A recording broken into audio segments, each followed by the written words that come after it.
Attention real quick, everyone. Hustle Boss with the F.A.B Boxing Show here. I know it's easy to get carried away. I want to do a quick go around the room if we can. We got some great boxing minds, great boxing people in front of me. If you could just introduce yourself real quick before we get into this boxing discussion. Go ahead, Marcus. Hold on. Go ahead. Go around that. Yeah, let's do our main guy here, Chappelle. Because Marcus might have an identity crisis right now. We don't really know what to call. No, right now, I'm gonna start a live video, so I'm kind of like not focused, and I'm still like hyped up on last night. And I know you guys aren't really that hyped up, so you might be able to go ahead and talk before me.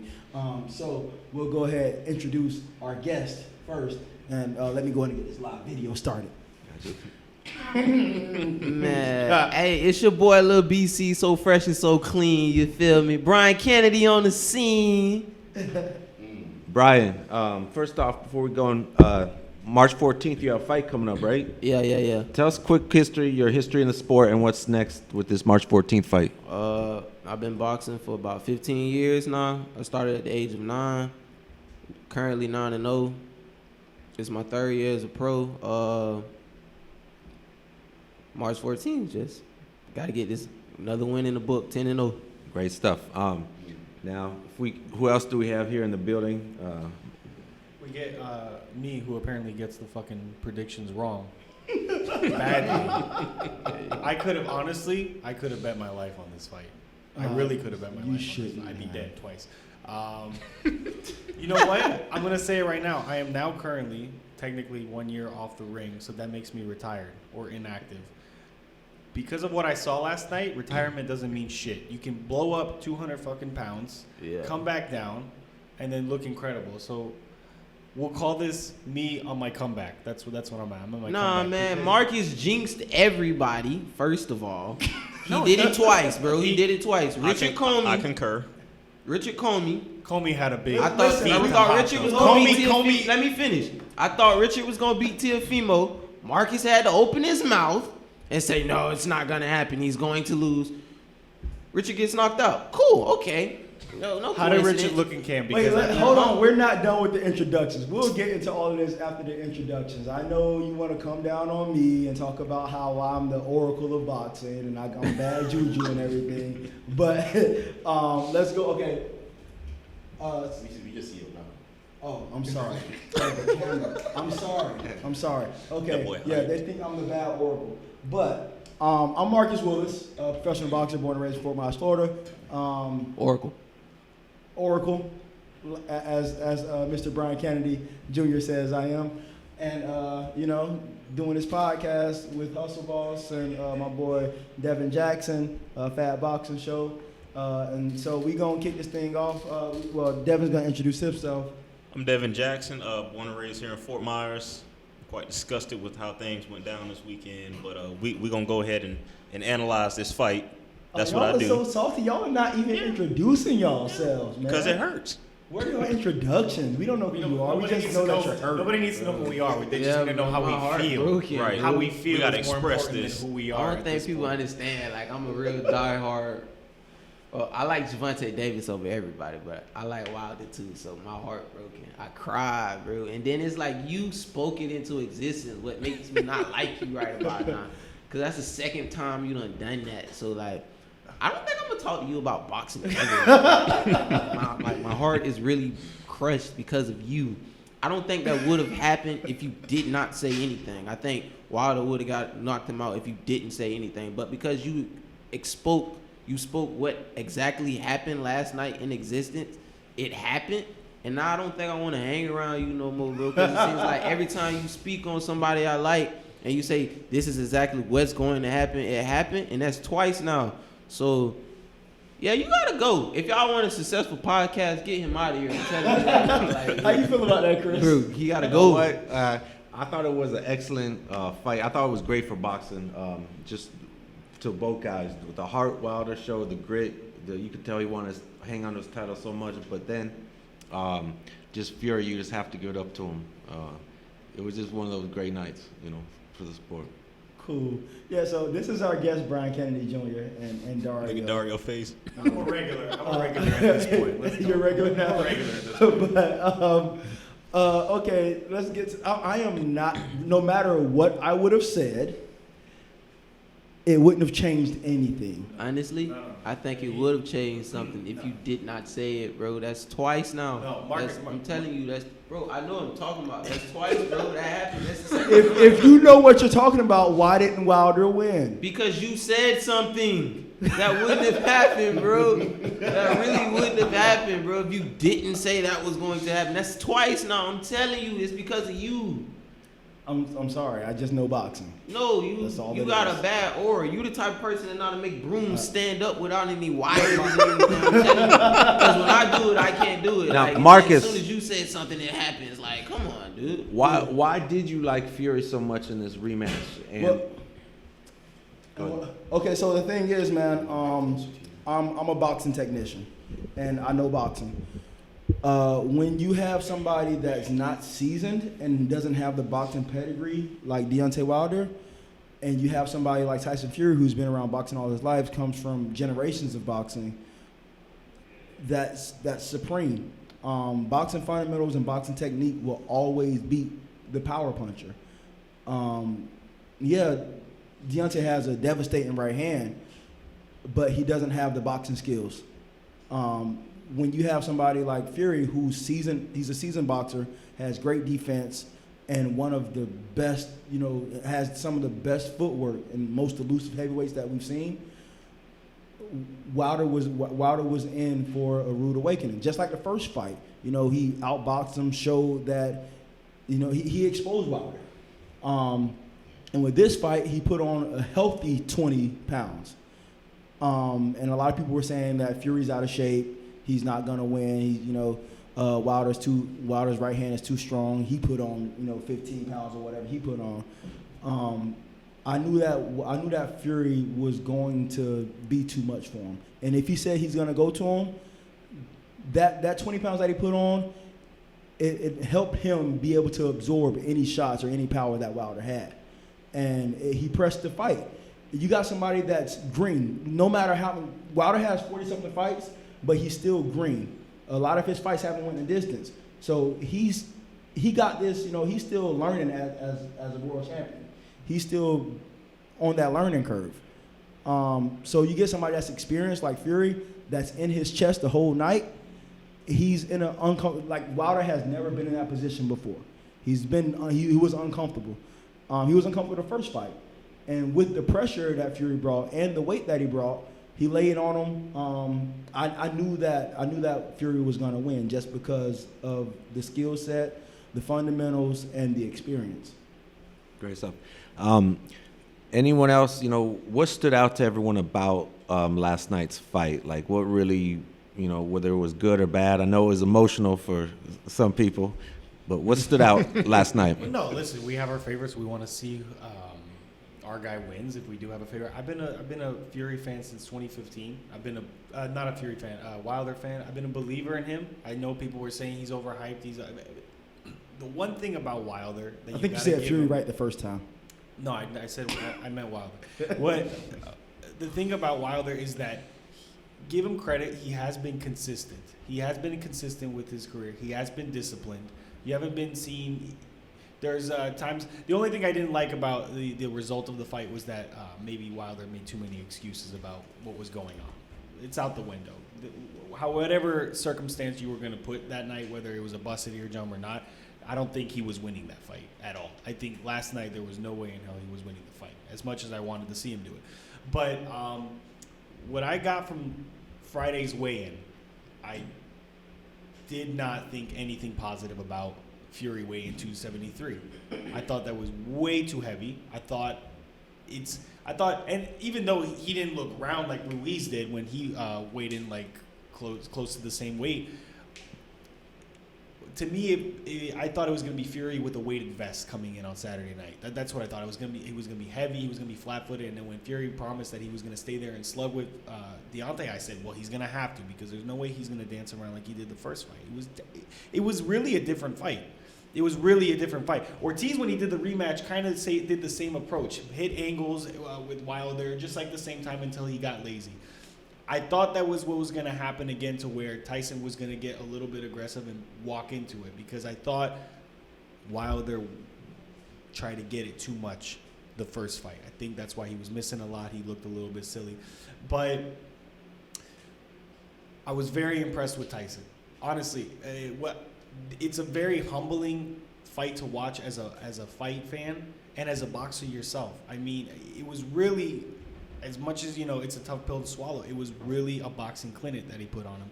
So it was an amazing feat he did after going through what type of mental problems. I remember the first time we had the podcast, I said that Fury is probably shies away from rematches, and that the only rematch that I can remember him doing was against Derek Chisora, and he cleaned out Derek Chisora the first fight. There was no reason to have the second fight with Derek Chisora, only other than it was a home fight and maybe would have sold tickets.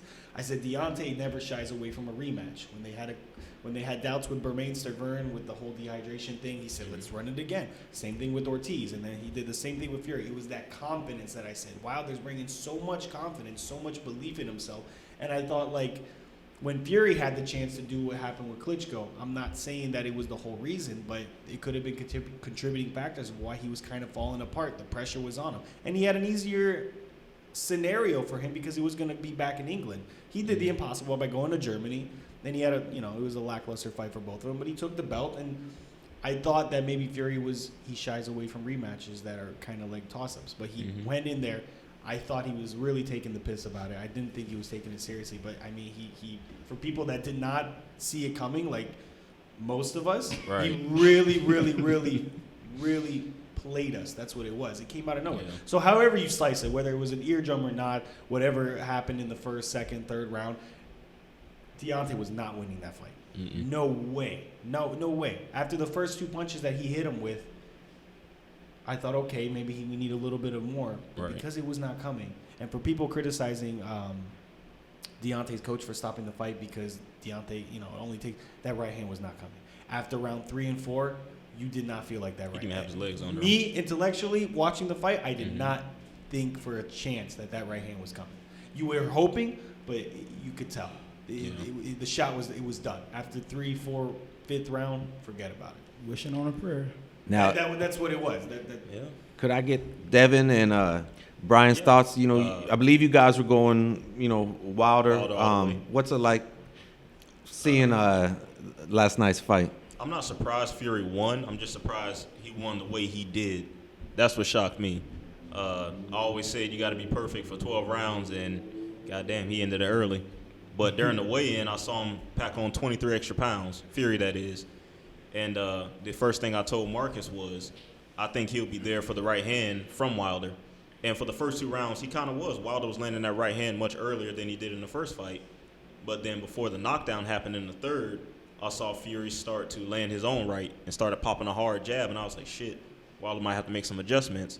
And then that right hand landed kind of to the back of the ear. And Wilder never recovered from that. His balance wasn't right. When your balance ain't right, you can't throw your punches correctly. That right hand, like Dario said, it wasn't going to come. And he was taking a bad beating, very bad beating, and I'm glad they did throw it in because it could have messed him up even worse than what it already did. It hurts.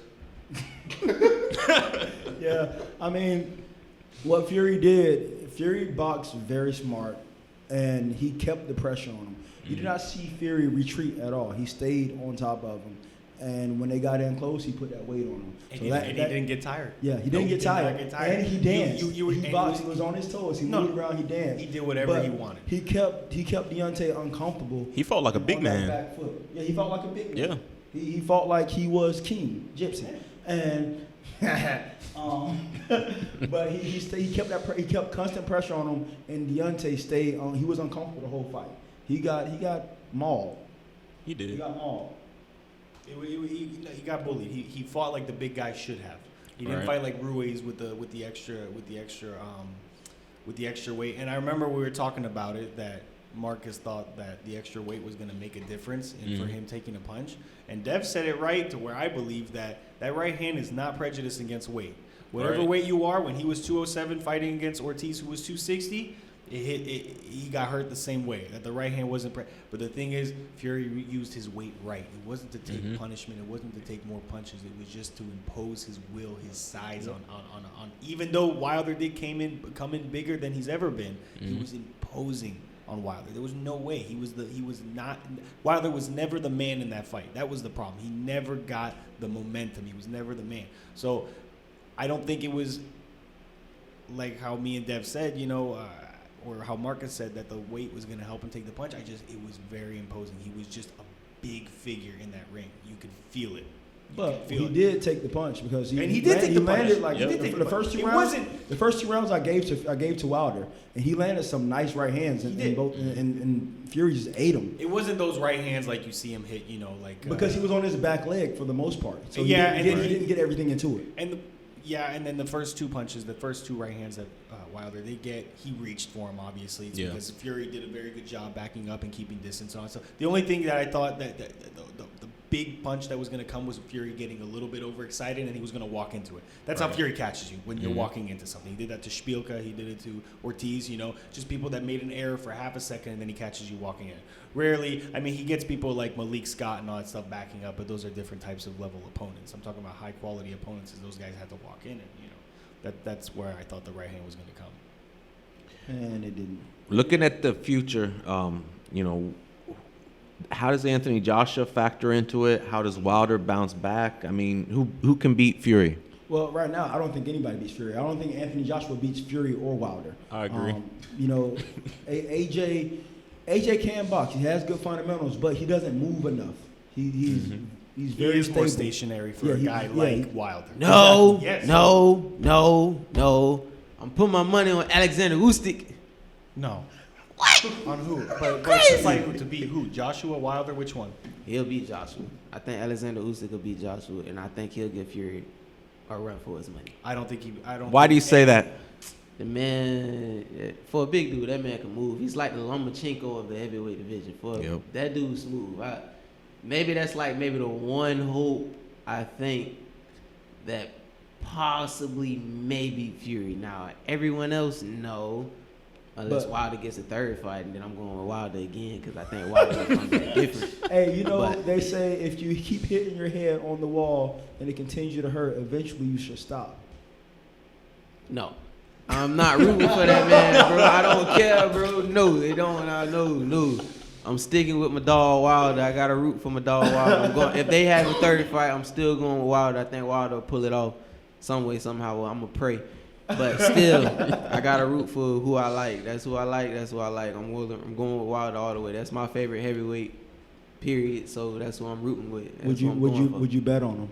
Huh? Would you bet on him? I'm a smart guy. I wouldn't bet on nobody but myself because I don't know the outcome. But like if it's me, I'm going to root for myself. Obviously, I'm going to bet on myself because I know the outcome of me. I got no choice but to win. I cannot lose. Okay. But I wouldn't bet on anybody other than myself.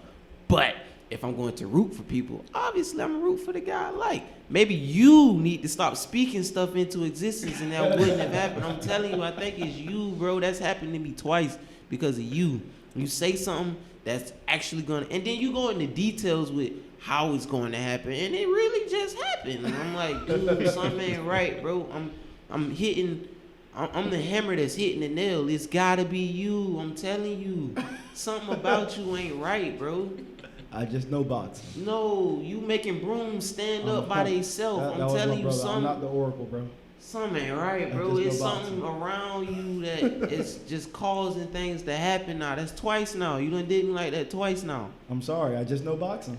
Maybe you need to stop knowing boxing. Well, I can't stop knowing boxing. Yeah, you can quit. I've been boxing just like Fury for all my life. So I want to get back to what Chris was saying about There. future possibilities and scenarios in the heavyweight division. Wilder, he was definitely durable, and now we got to know if he's still durable after a fight like that. That's a fight that can easily break somebody. That's how Lennox Lewis is. You keep tapping on the rock, eventually that rock's going to break. Exactly. So Wilder definitely, no question, is a durable fighter until further notice, but we got to see how that fight affected him. So, we got to see how his team feels about, because they do have the rematch clause, and I think Shelly Finkel said he's going to exercise the right and everything. We'll see how that happens. Fury right now, focused like that, nobody's beating him. Usyk, I actually just rewatched the Usyk-Bellew fight. He didn't do as phenomenal as I kind of remembered him doing. Bellew was kind of tagging him with a bunch of stuff, you know. Right. Bellew's kind of a blown-up heavyweight, you know, and regular cruiserweight who came up from light heavyweight, who fought Adonis Stevenson at light heavyweight and all that stuff. So right now, Joshua fundamentally might be better style for a recipe on how to give Tyson trouble. But I do agree with whoever just said that. I don't think Joshua beats neither Fury or Wilder. Yeah, that was I me. think You know, the one that knows. I know. Yeah. I think the whole thing is Joshua's a perfect stationary target. He's very strong, very bulky, very meaty, but he is a little bit robotic, and that's kind of all you need for a style like Wilder. Yeah, he wouldn't get out of the way of Wilder's right hand, and Fury is going. I mean, he's going to impose that will on him as well. And it only makes sense for Fury to go ahead and unify the weight class with going after Anthony Joshua's belts. I don't think Wilder did enough for it to be a third fight. Now the lead up to the fight is going to be exciting and everything because it was a big fight and everything. But Fury's camp should go after AJ, unify that title, and then a Wilder fight would be more exciting because now it's all or nothing, But Usyk isn't even in the talks right now to contend for a title against. And right now it's only about, you got two kings. It's only about Fury and AJ. They're the ones that hold the titles, so anybody else doesn't matter right now. And now these are big heavyweights. Now we're talking about and Super clearly heavyweights. size does matter in these because I thought like for Wilder it doesn't matter. It doesn't matter. The right hand, like you said, is not prejudiced. As soon as he hits somebody, but the size is obviously a factor. Right. So Joshua being another guy who fights around 250, 260. Meeting a guy like Tyson, I think it's just two big guys, and then one just has to be spectacular. And I think Tyson, after a performance what he did, if I was a heavyweight, I would not be very excited to fight Tyson because it's one thing you're going to get paid for it, but you're going to get a beatdown. If you're not on your A game, you're going to get that was a beatdown and a half. And everybody was questioning about not Tyson's physique, but his punching power, his KO ratio and all that stuff. That was a beatdown. Yeah, and if he can do that to somebody, and let me tell you something, and he can do that to anybody because Wilder has got a chin on him. That was the first time he's ever been down. He's been hit by big punches. Whether you say his opposition, Ortiz can hit. He's dropped almost, I think, anybody that he's fought. Ortiz, everybody's. When it comes to the heavyweight class, everybody can hit. Everybody can hit. Everybody can hit at a heavy. 273 pounds. Yeah. It's how durable you are. But everybody at that weight class, it could be one shot and gone. Right. Wilder took a beating. So it may be a while for him to come back. We don't know what's going on with his eardrum. And you take a beating like that, you're going to be hurt. It's going to take a while for him to recover. On both sides, for Wilder and Fury, I don't think either one of them should fight each other again right now. Fury, like you said, should go after Joshua, and I think Wilder needs to heal up before trying to jump into another fight with him right now. I don't want to see Fury back in the ring with people like Tom Schwartz and Otto Wallen. Right. I think he's a guy that lowers himself to opponents' opposition. I think when he gets really top quality opponents, he thrives. But so I would like him to be active, but I'd like them to see, maybe get the fights with, if needed, Usyk or Pulev, somebody top tier, somebody either veteran or somebody coming up. Maybe one of the guys I think Charles Martin. I just made a comment about that. Charles Martin looked good. He shocked the hell out of me last night. Me too. But you know what? I made and I'm being a little bit harsh. I made a comment yesterday that America's hope to get a heavyweight belt lies in Charles Martin's hands, which is fucking scary. That is scary. It's not gonna happen. Yeah. It's not gonna happen because when he got that IBF belt, it's a little bit harsh to say. When he got an IBF, he beat a cruiserweight who got injured. You guys Right, know and that's second round he got his title by default. It was a vacant title because Tyson vacated all of his titles what they got from Klitschko, and then he fought a blown up cruiserweight, and he won by.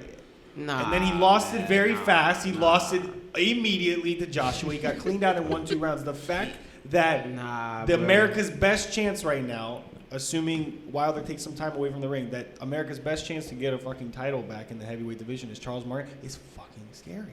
All right, guys. It's not a thing.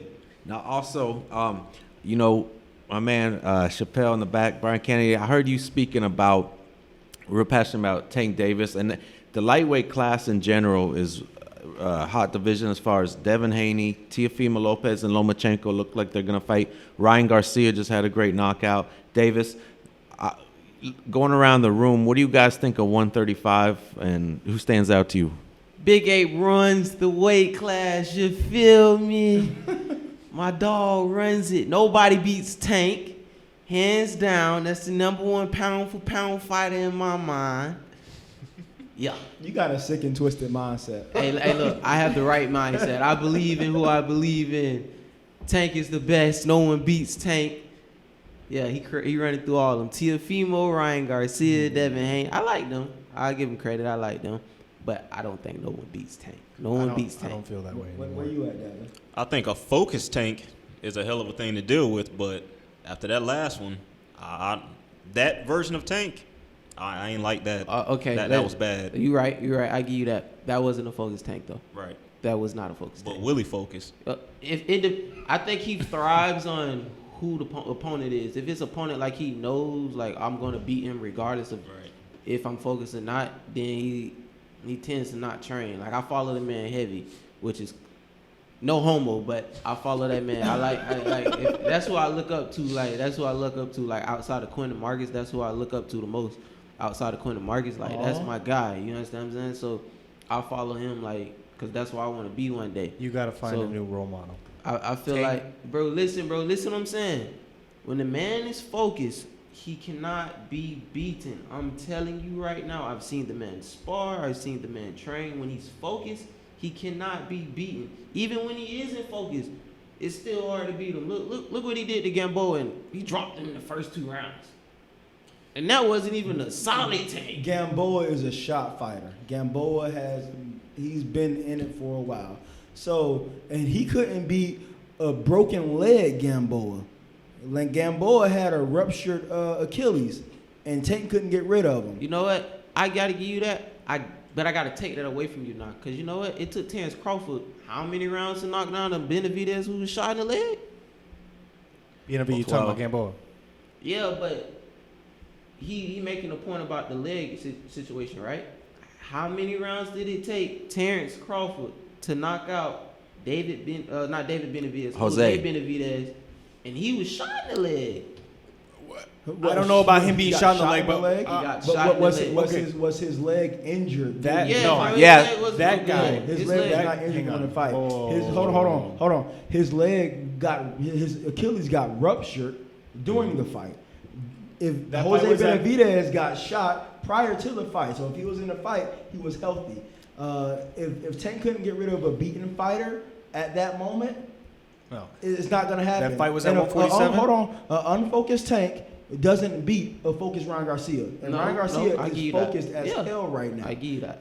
Devin Haney beats Tank right now. Teofimo beats Tank right now. Yeah, he ain't focused. And he's not focused. Listen, he's out here getting cases at Super Bowl parties and everything. Like, the kid ain't focused. He ain't gonna. No, I it give ain't you gonna that. happen. He's not focused, but I think if he gets those fights, the man will really ultimately be focused. Like I think like I said, it depends on the opponent with him. If it's opponent he knows, like I don't really have to focus as hard. Like all the names you just mentioned, he gonna focus. I think he knows, like, if I lose to them, that's it. You understand what I'm saying? A real fighter should be focused on every fight. They should, but let's take T-Bud out of the conversation. That guy's really #1 pound for pound. That fight, yeah, 100%. That fight, 100%. That fight with Benavidez was at 147, right? Yeah. 147. Terrence can easily go back to 35, even at his age. He should belong at 40. Benavidez was huge, so that was 100%. That was a healthy guy with Benavidez, and that was the whole thing. Right now, what I thought, I was on that type of energy with Tank, that everybody in that division had to play catch up. Shakur, Teo, Haney, all those guys had to play catch up. They caught up because It's like Tank slowed down. Tank slowed down. It's said fucking that. rabbit in the hair, whatever you or tortoise in the hair, and all that stuff. The guy stopped. I'm telling you, it is so hard at that age when you have this mindset to get out of that gutter that you want to go to get. So he was so talented, all that stuff. Everybody had to play catch up. People caught up, and now they're kind of leaving Tank behind. I'm telling you, I don't know how Tank. I don't know how many more lessons he's got to take, or how many more shitty fights he's got to kind of get into. Not shitty fights, but he's way more capable of performances that he's been for the past couple fights. Mm-hmm. I don't know how many of those he has to take to realize that he's kind of behind in the race now, because everybody's going to be soon. I don't know who is the cash cow, whatever, if that's an important thing right now, but Garcia is going to be that guy. He's a very confident, very focused guy. He's looking sharp. His last 2 fights, 2 I was first-round impressed. knockouts against I notable said opponents. that long term, Shakur Stevenson's going to be the guy to pass everybody, because he's the type of guy, just like Andre Ward, took his time and very focused, and then he's focusing on longevity. Shakur's obviously a very focused but very young fighter. He's got a long career ahead of him. I think that's the guy that's going to start creeping up and pass everybody. But for right now, Teo being the man and fighting, obviously the number one guy is Lomachenko, and nobody's even having this conversation. But the fact that I think Teo is the most dangerous fight right now for Lomachenko. But right now, Tank is that, unless he realizes it, he needs to get off the high horse a little bit. And I'm a big Tank fan, but he's got to get off of it and realize that these guys caught up, and now they're leaving him behind. And now they're going to make these big fights happen while, Tank's going to have these, kind of washed out veterans and not look fantastic with them. So that's what I think. I'm a huge Tank fan. I love watching the kid. I love watching these young prospects, especially the talented ones. But everybody, all this cliche about, the next Broner, this and that and all that stuff, it's annoying to hear. But when you kind of see that same pattern, because Broner was phenomenal when he was younger, when he was at 130, 135, there was nobody that was going to stop him. Obviously, the opposition was different. But Tank's, it's not the Broner path. It's just that path of being just a lazy. No, it definitely is the Broner path. Once, because what happened with Broner, he was getting rid of everybody. The kid was phenomenal. He showed up and he didn't want to make weight anymore. Yeah, he didn't want. But once he got to that superstardom and started making real good money, that it messed him up, because he didn't have the guidance. He didn't have the foundation to really know how to be a prize fighter. So. These scandals this will is ruin. what happened. This is what's happening with Tank. He doesn't have the proper guidance. He's not being guided by the right people. And the scandals like these ruin athletes. I don't care if you're the NFL, NHL, MLB. These type of scandals with this baby mama type thing, or girlfriend, or whatever it is, or whatever you got going on at home. These they ruin athletes. Yeah. See, we don't. Devin have Haney's not we doing. don't have the NFL Players Association like NFL. That's it, because they keep them in check. Boxers, we don't have the guidance. We don't have that foundation, or people to. There's show no young fines. fighters Nobody's how to gonna come fine in the and, fighters. be financially stable and how to act accordingly outside of the ring. So that's why a lot of fighters don't get that. They get up there and mess out. It's like the Wild Wild West. We don't have that guidance or anybody like really taking care of us. And when they're We have to learn young, on our own. I don't think they realize when they're young that follows them. Like the situation with Adrian Broner at the hotel. He got arrested because he had been in trouble at that hotel before, and they put out a order against him. He shouldn't have been there. And he knew that he was barred from MGM, and he knew that if he was going to get arrested or if they were going to stop him, it was only a misdemeanor. That is what they said. That's and what they his asked him to people said. leave multiple They asked times. him to leave, and he knew, if I'm here, I'm going to the weigh-ins. And if they knew he was going to get escorted out, it was only going to be a misdemeanor. He already knew that coming in. So that type of mindset, you're already stuck in it, and there's no leaving out. Unless you go for some type of amazing fucking epiphany, that's your mindset for the rest of your fucking life. Right. Until you hit rock bottom and all that stuff, but then it's too late to turn it around. But that's the type of mindset that's hard to get out of. When you kind of stray off the path, that's what it is. I feel sorry for Tank a little bit, because those are the type of people that he's been hanging around. And I think, off topic, maybe Earl Spence Jr. is I was just about to bring Earl that up. Spence Jr. is making the same fucking mistake. When I saw him, listen, you can associate with people and you can be very, very, very focused that it doesn't affect you. You understand? But it's a little bit hard when you're kind of like being a sponge and all that stuff. When I saw Earl Spence Jr., there's nothing wrong with, okay, you go. We're all human. We're all human. Like You want to go out, you want to drink, you want to whatever. But when you're seeing a kind of like taking it to the next step of getting absolutely wasted. You kind of Right. you can't speak, and then you're hanging out with Tank and then Broner. It's just that energy. Now you just become comfortable with it, and you guys all just take each other's habits. But that's I said like a year ago that the reason why I think eventually Terrence is going to catch up to Earl Spence is because Earl Spence is going to fuck up. He's going to slow down. He's going to do something stupid. He's just going to get off the path. And the worst possible scenario was him getting into a car accident, which I don't think he's 100%. Oh, he's not. He's definitely don't never going to think be 100% he for that. is insane. That was a big accident. So with that, like we don't know where Earl Spence is going to go from here because we haven't even seen him fight yet. So it's going to be a while before we see him recover. Hey, it's Quentin in the building, but it's going to be a while before we see Earl recover. And Quentin does look incredible. but because of Earl's lack of guidance or his like just being human and not being responsible, it might be a while before Earl gets back in the ring, and that just comes with being young and childish or just not being responsible with what he has possessed. Don't tickle me. But so hey, Quinn, I'm gonna let you go ahead and sit while I'm sitting. Okay. Because we don't got enough seats.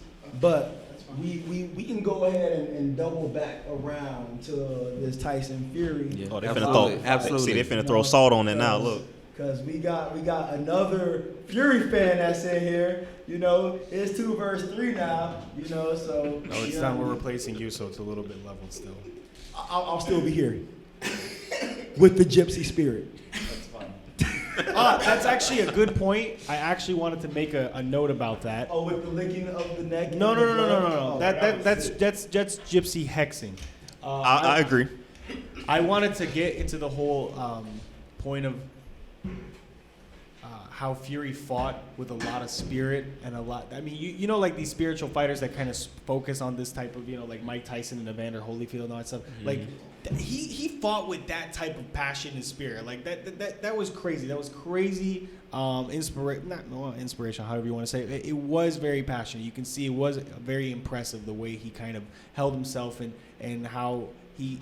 Did you see him like dancing around in the locker room? I mean, this guy was having fun. It's like thoroughly living in the moment. I said, this guy's out of his mind. He's over the. He's gonna get knocked out or he's gonna fall off or something's gonna happen. But there's no way he's focused. But the guy is truly living in the moment and enjoying himself. It's very hard to beat a guy like that who just thinks he's living in the best time of his life and he's taking full advantage of that. There's no pressure on him. There's no nothing because he knows he's not supposed to be here anyway. That's why it's tough to fight a guy like this because he knows everybody else already counted him out 2015, 2016 when he did the weight gain and all that stuff. So he knows like he's already doing shit that's not supposed to be done, which is, not.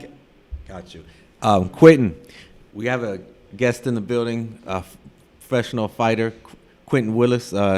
Take a minute, introduce yourself, and just do you have any particular thoughts on last night's fight? I was pleasantly, I was happy. I'm sorry. Let me get this mic check, bro. I said I was extremely happy. Happy. Why do you say that, Quentin? I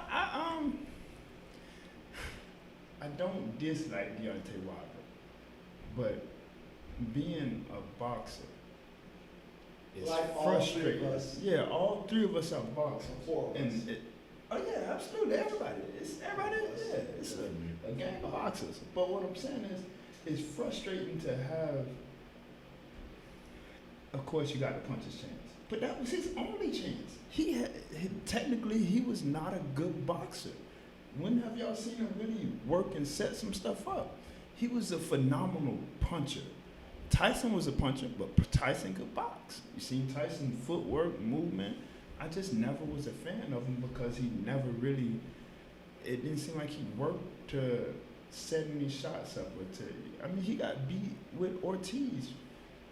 What, 9 rounds and then clipping him? 7 rounds, I think. Yeah. It's just. I just wasn't a fan of him. I thought he lost the last fight, personally. Even with the 2 knockdowns, I thought he lost the last fight. So you just that's what it is. You just appreciate how Tyson kind of breaks down the boxing game. Yeah. Who doesn't really follow the table of contents with the whole thing. He's a little bit like Prince Nassim Hamed and He's stuff, awkward. but He's he's a very awkward awkward and he heavyweight, doesn't but really he- follow the tradition of He's a boxer. His face Waiting. looks so awkward, man. Like his face just look off, and it'll throw anybody off. Yeah. And you can tell shit got real the moment he took those right hands in the first round and he just kept decided coming. I'm just gonna And he come ate him. forward. Kept coming. And like you said though, he has nothing to lose.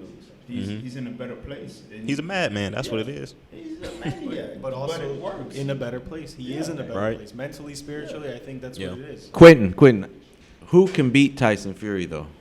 Right now, Yeah, tell me. the way he fought last night. I'm waiting for your Oh, answer. that's the question. Yeah, absolutely. I'm waiting for it too, cause I don't see. He said that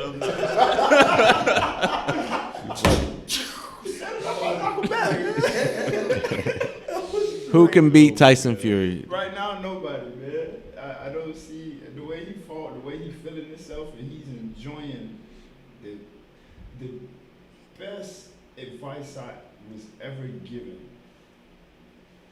with boxing. It wasn't to throw this shot and slip this shot. It was to have fun. Most people forget, you know what I'm saying? This is what you choose to do. Have fun with it. That was the best advice I was ever given. You turn it into a business, but you can see he's clearly having fun with what he's doing. Who gonna beat him like that? I don't know. I don't think anybody can. He out there licking people necks. That's sound like having a lot of fun when he did that. Devin, I know you love to break down fights. Yeah. What surprised you about Fury, and who can beat him, would you say? What surprised me is the fact that he actually came forward. He didn't care what Wilder did. I thought he was crazy at first, but he actually made the adjustment in the third round. He laid his weight on him. He fought like a big man. He looked really good, man. I was very surprised. Right now, I don't think anybody can beat him.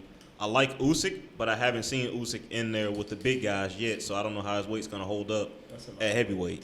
Yeah. And got you, Quentin. We were also breaking down Teofimo Lopez, Vasyl Lomachenko. How do you analyze this matchup? That's a good fight, man. It's a very good fight. Honestly, I like both of those guys a lot, a whole lot. Teofimo surprised me last time I seen him fight. I didn't think he was going. I knew he was sharp, and I knew he had a chance to beat Richard Commey. Yeah. And I didn't. I wasn't surprised by him beating Richard Commey, but I was surprised in the fashion he did it in. But we all know Teofimo is. I mean, not Teofimo, but Vasyl Lomachenko. Lomo. Yeah, Lomo is a monster, man. He's boxing angles at his best. So it's a matter of if Teofimo can touch him with his pure athleticism, or if Lomo gonna keep him at distance. And I don't know. Honestly, I'm more of a fan in that fight than actually have a prediction for it. I really don't know how that's gonna play out because both of them have. That's a super fight. A super fight to you. Yeah. Chappelle, Kennedy, I don't know if I've gotten your prediction on that one. You appreciate Lomachenko, it sounds like, or are you more towards what Teofimo can bring as far as his youth and power? I want to pause and say something. Ask Chappelle a question. I'm Go gonna ahead. put this camera on this one. Okay, so all right, Quentin said that he knew that Teofimo was gonna beat Richard Commey, and he knew that Tyson Fury was gonna beat Deontay Wilder. And you called me the Oracle earlier. So is Quentin the Oracle too? Is he like bad juju as well? Yes. Y'all both, y'all horrible, bro. Y'all gotta go. Y'all gotta go. Y'all gotta go. Tank can't beat him either. Hey, look, we ain't gonna speak that. We ain't gonna say that. Cause, hey, yo, if Tank lose, I'm not forgiving y'all, bro. I'm not talking to y'all for the rest of the year. Like, I'm not gonna talk to y'all no more, bro. But on the question you asked me, that's actually real good. That's a 50-50 fight. I want to go with Lomachenko, but after what Teofimo did to Richard, and I saw that live, like me and Quentin were there in person to see that live, so I can't call that one. I'm kind of leaning towards Teofimo, to be honest, just based off of what I saw live, like in person. So, and he been asking for that fight for a while now, so obviously it's something he see that he can capitalize on. So He believe in himself. Yeah, I wouldn't be surprised if he pull it off. Yeah. He beat Richard in 2 rounds. And I didn't think he had enough power to even knock Richard out. I done seen Richard get hurt in fights, but I've never seen anyone literally drop Richard. You understand what I'm saying? I done seen Richard get hurt in sparring when I was there. But he dropped Richard and then finished him off inside 2 rounds. So if he beat Lomachenko, I can't size him no more. If he beat Lomachenko, I wouldn't be surprised. Going around the room, who else has predictions or thoughts on this matchup? I think it's a great fight for the sport. I think right now, Teofimo will probably edge him. I've been waiting for Lomachenko to actually step up and fight the elite competition at that weight. Wait, hold on. When you say step up and fight elite competition, I mean, who you talking about? I'm talking about Lomachenko. No, yeah, but I'm saying like Fighting them dogs like Teofimo. Not Tank. And no, but listen, what I'm saying though. Let's take Tank out of the equation. right. I can't really say that. I mean, he's fought elite, but Yeah, when's like- the last time he got in there with elite? It's been a little minute. Honestly, he Luke been fighting. Campbell was elite. Luke he's Campbell been just touching with some But stuff that last who has fight. Luke Campbell established himself against in the pros? He had a See what I'm saying? real good, decent fight with Linares, which I thought Yeah. he probably could have won. That was a good fight. That was a real It good was. fight, actually. But we know Luke Campbell he's not a Tank. No, He's not a Teofimo. No, He's not a Haney. but he's not in the eyes of the masses. Is that what you're trying to say? Skill wise either. The guys I just named. He's good. He's not better than them skill wise, but Luke Campbell's up there, man. I don't He's watch solid. Luke He Campbell is solid. fights. I don't know. But he's just shy of that.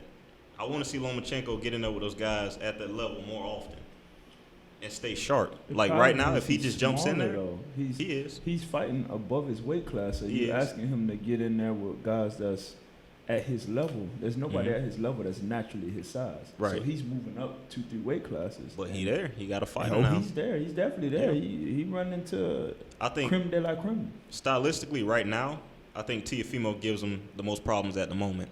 I agree. What do you guys think? Yeah, right now. Right now, yeah. as of like the most readily available Mhm. lightweight or 135, right? The fight's at 135. The most readily available lightweight is more dangerous is Teofimo. Right. I don't think Devin's ready right now. He will be. Shakur, I think, needs more time. Tank will never be ready not because of and he was God he was on damn. the Hey, track. He listen, was on the track to be listen. that guy. Guess No, what? that's not a fact, bro. That's not a fact, He was bro. on the track to be that guy, but because he's being a doofus outside of the ring and he's fucking up, he's not gonna recover from that. That is the biggest thing. That's the biggest. This is history of athletes. History of athletes to overcome. You got people that are clowning like Johnny Manziel. They never fucking recover from it. People that are partying like Tommy Morrison. They never fucking. It doesn't happen. So One you guy- say that- History repeats itself. My man here being a little too quiet, Marcus. Teofimo Lopez, Vasil Lomachenko. The guy who wins that fight, is that the man in the division? You said Teofimo Lopez versus Lomachenko, the guy who wins that fight is the men's division. Is it, in your eyes, yes or no? Man, it's so much firepower in that division, that everybody is like king of the hill. Everybody's Yeah. going to be available to get there to the top of the hill. We have a lot of talent there. I don't think that it's going to be an easy fight for Teofimo at all. We got excited that we seen Teofimo beat Richard Comey in just super fashion. Got rid of him in 2 rounds. And the thing that I knew about that fight, Richard Comey is a hell of a fighter. He's strong, he's tough. But when you come from countries outside of America, the fundamentals and the skill set of boxing that we have here, they rule supreme. I saw a lot of flaws in Comey's offense and defense. So I knew that Teofimo would capitalize on the mistakes that Richard made.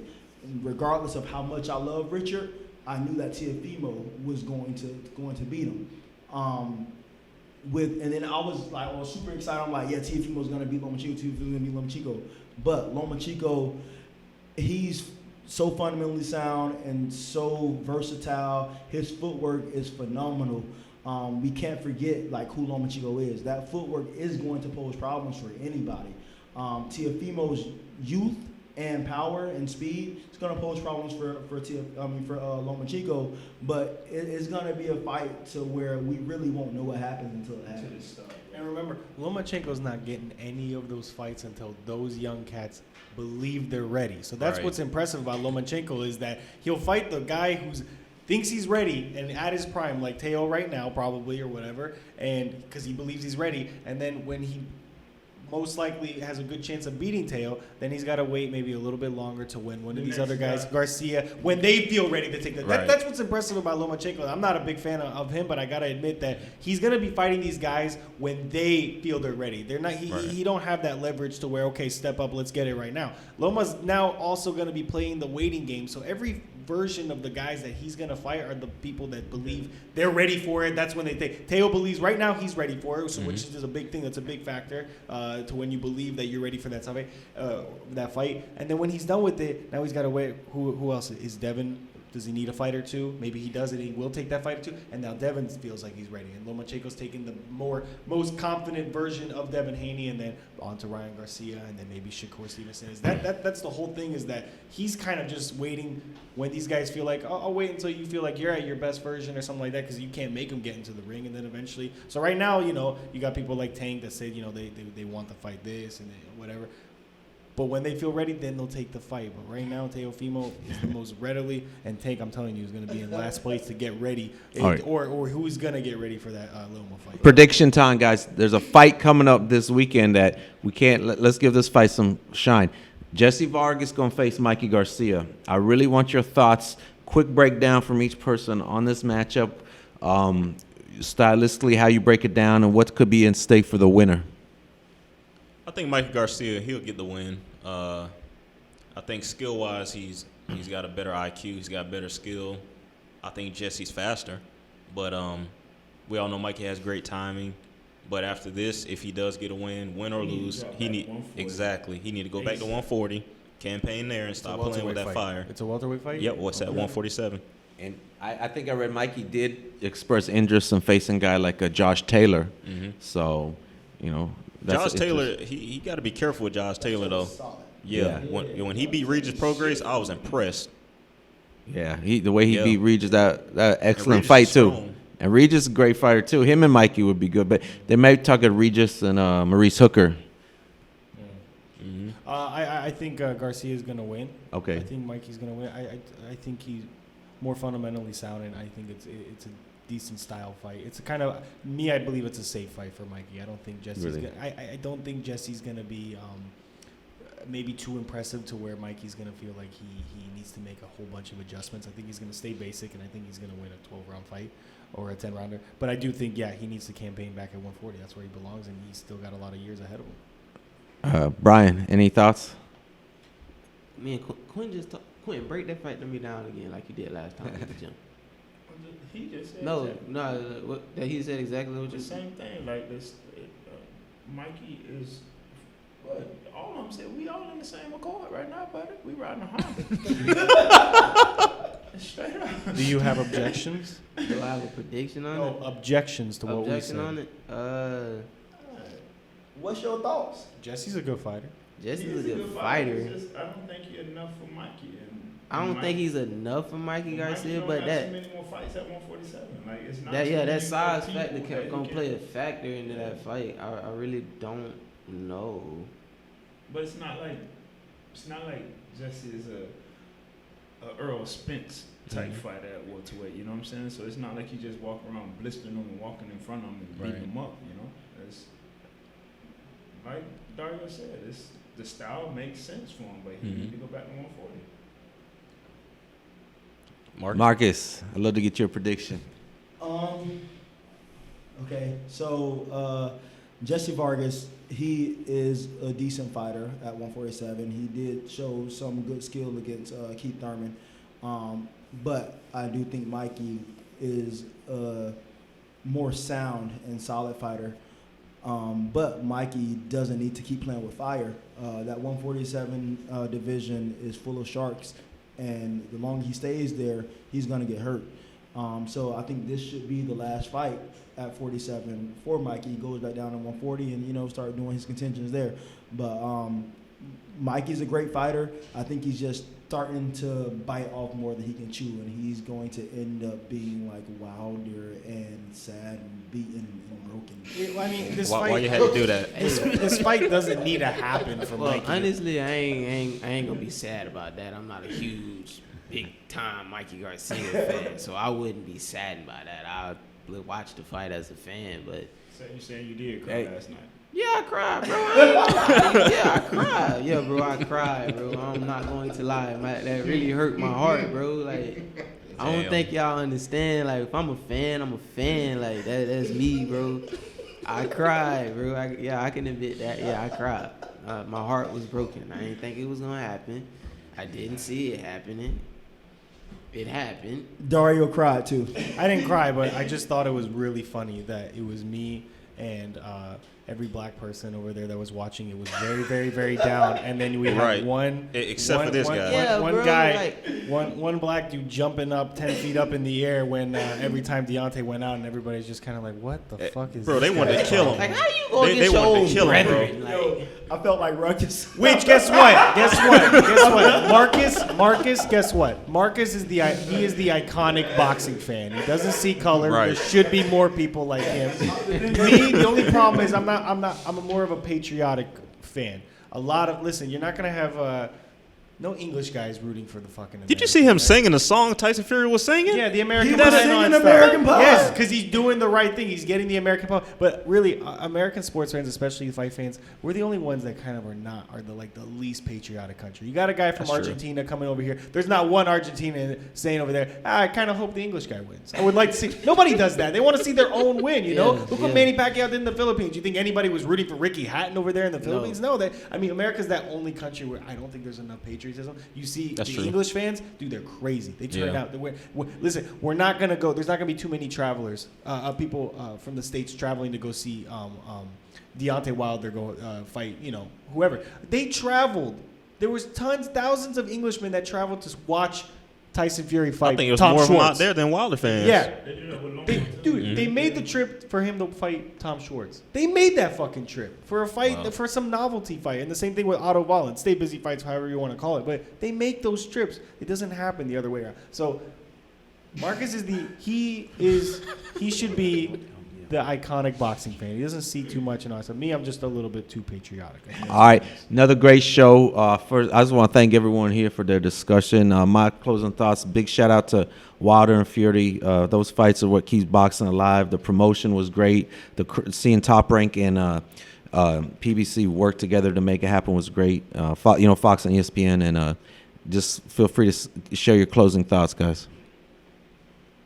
I think that fight last night moves boxing forward. I think that's a type of pioneer fight that kind of boxing will never be the same, but it's like one of those pioneer fights where they'll kind of look back and that was kind of like a changing ground. I mean, Tyson is kind of going out of the whole table of contents of boxing, the whole dictionary of boxing, the whole he's kind of leaving the rule book and he's kind of doing his own way. Very, very focused, very disciplined, but he's kind of just breaking the rules and kind of making his own way how to do it. And I think that's going to elevate the sport. I mean, that's what keeps the sport alive is adjustments, things that, we talk about old school fighters, how incredible they are and all that stuff. But in short, I do think it was a pioneer type fight to where people are going to look back and be like, holy shit, what a performance. And the way he came back from it, from, his depression, everything.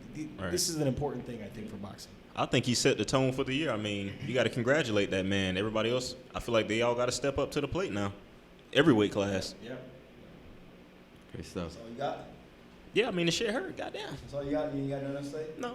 Yeah. Yeah. It's broke closing it down. thoughts, Marcus. well- It's not ranting well- thoughts. I mean, you had a rant. But hold on. Yeah. But hold on. Let me say that when Kovalev lost to Ward, I put him in a forbidden file on my computer. When Wilder lost, I dropped his ass in that same file. Goddamn. I'm just saying.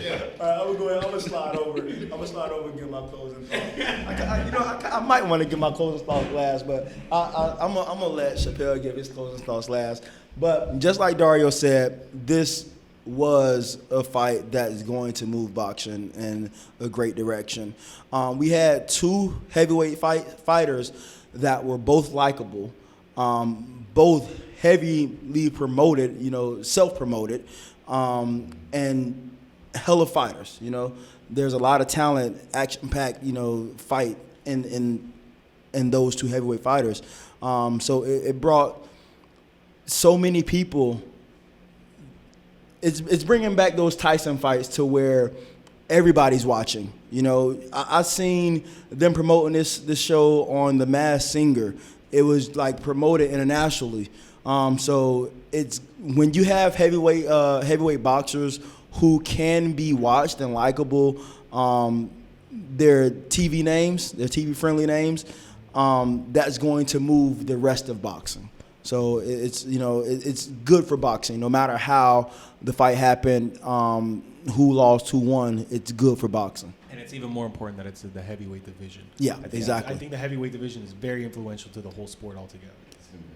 The heavyweight division was what made boxing for so long.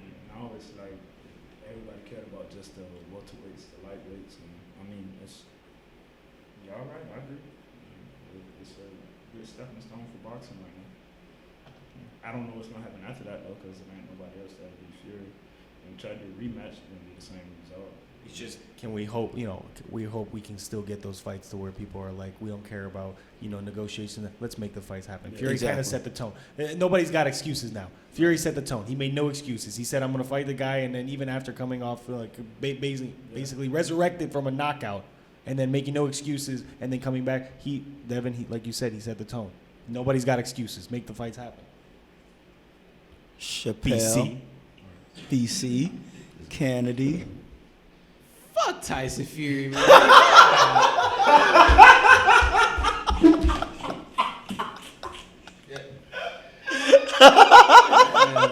The butt hurt is real.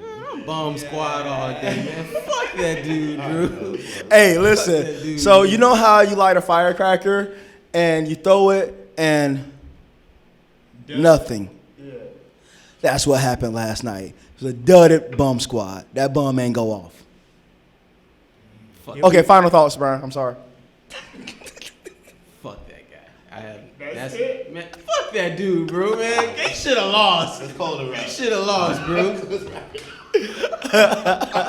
Somebody's hurt. All right. Hustle Boss F.A.B Boxing Show. And we want to thank all of our guests, Quentin Willis, Dario Berdician, and Brian Kennedy Jr. They have fights coming up March 14th in Tampa, Florida. So we will be putting this out so everybody can, get tickets for their fights to go view it. And that's going to be a great show for y'all to go watch. Gypsy King, I'm out. Not me. I'm retired, though. I like how you just threw that in there real